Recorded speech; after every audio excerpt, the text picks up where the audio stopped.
Later that day, Keith was escorted to a chair across from me in handcuffs. I don't know why this happened, but I do recall vividly what happened next. He leaned close to me and whispered, "Now I'm really gonna hurt her." It is difficult for me to explain the pain those words caused in my little 8-year-old body. The degree of fear and guilt and worthlessness and hopelessness I felt. I caused it, and again, I would be unable to stop it. Adults who are engaging in the violence don't talk about it for obvious reasons. Bystanders who are aware it is happening don't talk about it because it is none of their business.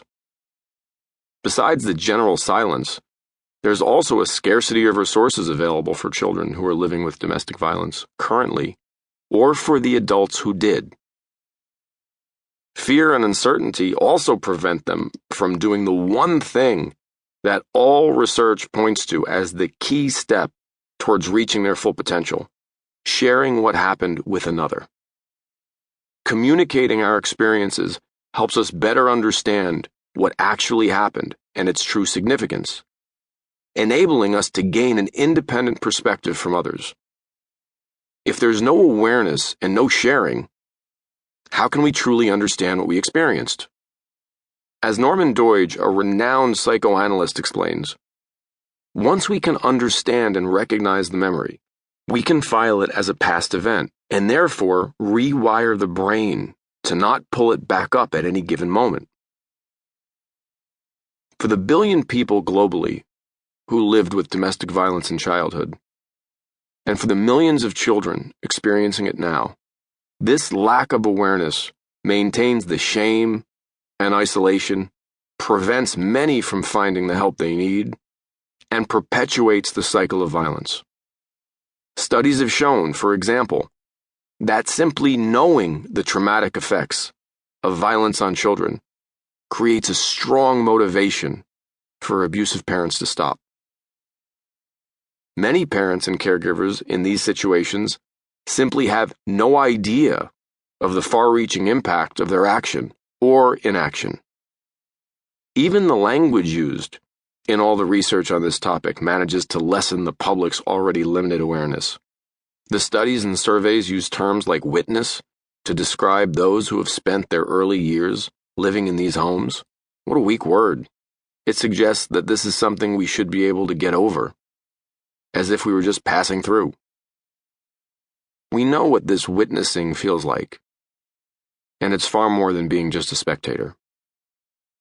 It's that kind of bad branding, choosing words that not only don't resonate, but minimize the true impact, that keeps this issue deep in the shadows. This has resulted in a challenge that we all must face. How do we help a population that has fallen through the cracks?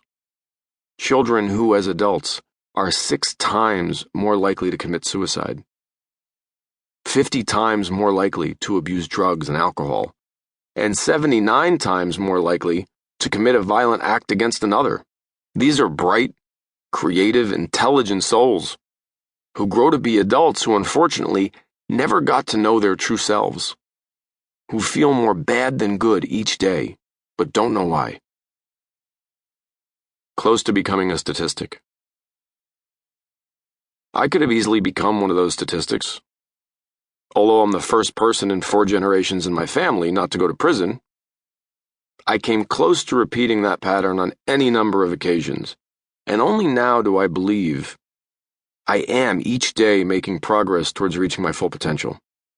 When I was 17, I bought my mother a new car with the money I'd been making hustling jewelry. I just moved out of the house, and buying the car was my way of taking care of her. But I had a condition.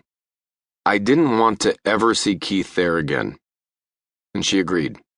A couple of days later, I spotted his car in front of the house. I pulled my car into the parking lot of an office building next to the house, turned off the engine, and reached down under my car seat and pulled down the makeshift hiding compartment I'd created.